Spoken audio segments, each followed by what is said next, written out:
Well, Ron does bring up, are you going to discuss bar exams in some states allowing law school graduates automatically being approved by the bar? Yeah, that's Wisconsin. That's, I think, just Wisconsin, right? Yeah, just Wisconsin last time I checked. But that could spread, certainly. And certainly they might move to other programs. And I think, like Kurt and I said, I wish we disagreed more. But the apprenticeship we'll model, find something to disagree about. the apprenticeship model is way better. To me, it's way better for pretty much everything. So I really don't care. And frankly, yes, this will lower the bar, but it may be an accelerationist thing for me. But I have a problem with law schools, particularly shit law schools. I know that people, will say third tier trash based on the U.S. News World and Report ranking, but fuck those guys. We know what the ones are, right? The schools that are for-profit schools that cater to the people that can get into no other school. They charge about maybe $50,000 a year, private schools, and they will let anybody in, and they tell you you're going to make $90,000 or $100,000 a year coming out of those lowest tier law schools, and that is a fucking lie. And to me, I have been enraged at seeing schools continue to this day to lie to students about their economic prospects as a lawyer. I mean, that to me is what pisses me off. Like, I want to get the whiskey out and start drinking. I've only got sake here right now. I've actually finished I got to open the bottle, the Ballantines bottle, but I can open some sake with you here. There you go. Quick shot. But roll deep, baby. I mean, that's what fires me up. That's what fires me up, Kurt. Yeah. I mean, I don't know how you feel about that. Like, how do you feel about the lowest tier law schools and them just taking anybody and creating lawyers that can't practice law? Well, I think that's to some degree true. You disagree with that for a little bit? I mean, I think that, there are good people who come out of poor law schools. Didn't Camille Vasquez come out of a third tier school? No, that is actually a very reputable school in Los Angeles. I wasn't meaning to insult her. That's what I just seemed to remember. I think this is a thing. One of my exes, who's an attorney in California, we broke up because she wanted to live in California, and I was like, fuck that trash. But a very nice girl, very beautiful girl. She wanted to go to that school because within that market, it's actually very well known within the Los Angeles market. For example, University of Miami is great if you want to practice in Miami. But if you want to practice in Florida, generally University of Florida, Florida State, better schools to go to. I think Texas probably has a similar thing, right? Where like maybe UT is better if you want to practice. I wouldn't know. I went to school in Ohio, so Well, you're in Texas now, so I thought you might know the vibe in Texas. But okay, Ohio, for example, I'm sure that there's local schools like a Cincinnati school. It's good for Cincinnati or Columbus or Cleveland, but it's not great outside of the city. Yeah. And so Camille. See, Victor Man points it out right here. Camille went to the same law school as EDB, which I didn't know, which is cool. Southeastern. I went to a third tier school, and I turned out okay. But you are the exception, I think, not the rule. And I'm not sure what school you went to, Kurt, but I think of a certain class, maybe even below third tier, maybe that's like fourth tier, maybe it's like unranked. Those schools that are private. Some of them are ended up getting sued right now. Some of them have lost their accreditation. There's one in Florida that actually lost their accreditation because their bar scores were so low, and their students are now suing them because they were promised to be able to practice law, and they no longer can. Yeah, I mean, I totally believe that's a thing. Because a lot of these schools are very scummy, selling a dream. And it's like, look, let's talk about how many law students don't get jobs. Let's talk about how many of them wind up in doc review, or how many of them wind up on a $50,000 a year job. That's even more soul crushing than the job I came from. Yeah, and most law is soul crushing, is it not? It can be.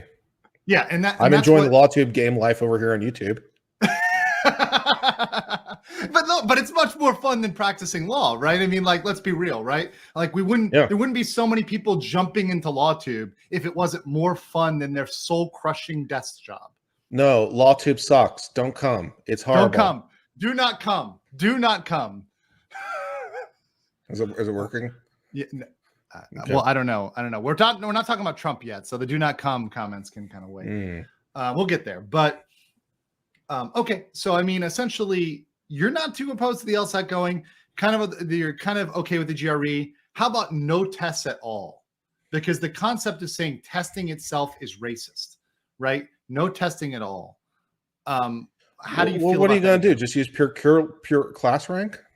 I guess GPA. I mean, I don't know that that's the right answer. I think that there's something to be said for a standardized test as a part of it. I don't know the weight that it should be. I don't know that it should be a 50-50 weight between GPA and the standardized testing. Standardized testing tests you for a day. GPA tests you on a longer curve. So there is value to GPA and class rank in particular. See how you rank relative to students. If you have a college of a large enough people, that's basically a self-sorting system. And so there's value there too. Do you believe or know about grade inflation? Like, have you heard about like but that's the nice thing about class rank. Like, you can't really inflate everyone because everyone's going to be in a rank relative to everyone else, no matter what you do. If your school does class ranking, and there's many schools that don't do class ranking. In fact, and I'm talking about especially at the undergraduate level, but let's like even move it to law school, right? You have Harvard, Yale, Stanford, I believe, do not do class ranking. A lot of the T14 don't do, whether they call themselves T14 or not. The law schools that one of them doesn't even do grades, right? So Stanford?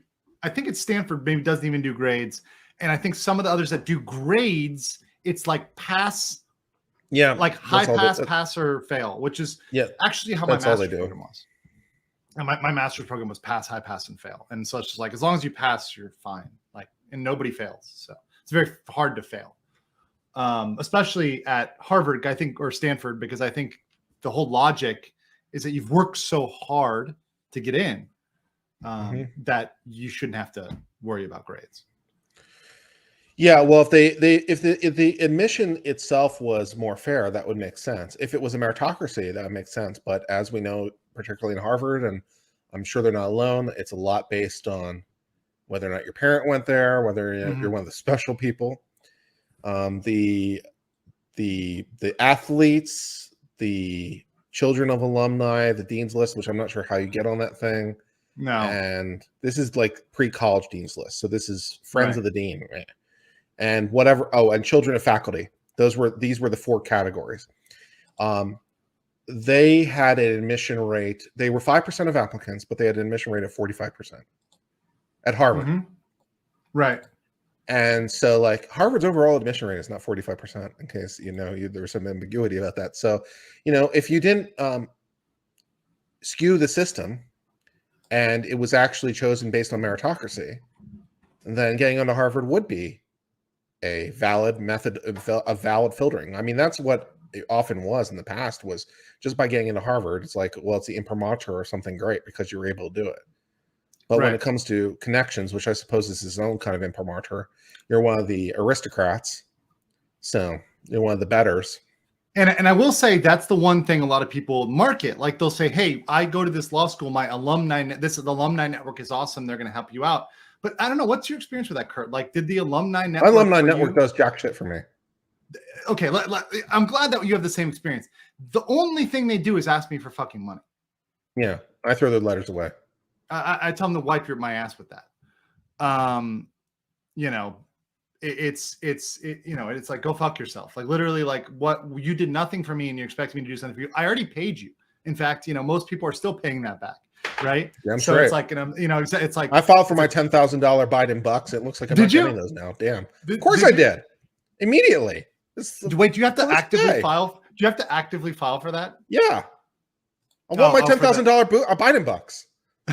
I want you to pay off my law school debts. Legal mindset. Yeah. No, I want. Fuck me. I'm not. I mean, shit. You know how much time I'm paying in taxes? Well, I guess I shouldn't be talking about that. But I'm live abroad. There's abroad tax deduction. So, I'm not paying for your tax deduction for your law school write-off. Which is one of the reasons why I live abroad. I'm not feeling the love. I'm sorry, but fuck y'all. All these people that want your money, and like, when you really think about it, what are they doing for you? The Bar Association, the ABA, like, what are they doing for me that justifies me paying them these exorbitant amount of money every year? I just don't see the value that they're giving me at all. I don't see anything that's coming back to me that's a service to me as an attorney other than their own regulatory oversight, which is only going to hurt me.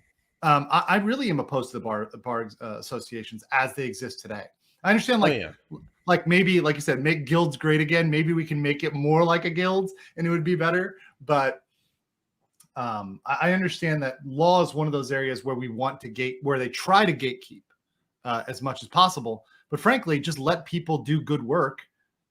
Set some ethical rules, and I think we're all good. I think when it comes to doctors and lawyers and maybe a few other professions, there probably should be some gatekeeping. Airline pilots, some basic gatekeeping. But other than the basic gatekeeping, which could be an apprenticeship system, so you go through an apprenticeship system. There's a gatekeeping process, and you have some ethical rules, right, which are pretty serious, and you punish ethical rules. That's about it. That's about the end of it. And it can be self-policing. It's totally fine. I don't see a problem with that. Or if you really want to, turn that authority over to the courts. But that's kind of ironic because that would be self-policing anyways, right? Yeah. It'd be other lawyers policing other lawyers. Well, that's what it is now. The Supreme Court or the highest court is always the authority when it comes to lawyers. Exactly. Oh yeah, but if you get a letter from if you get a letter from the IRS, it's a scam. The IRS is a scam to interact with them. That's funny.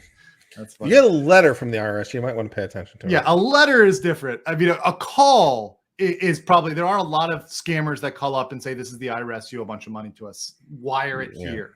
The IRS is not going to ask you to use Western fucking Union. Let me put it that way. So yeah, any final thoughts on this? I mean, this is something that, damn, I was hoping we'd fight on, but Jesus Christ, Kurt, we agree on too much. No, we're both very reasonable people. What can you say? I know. It sucks. All right, let's get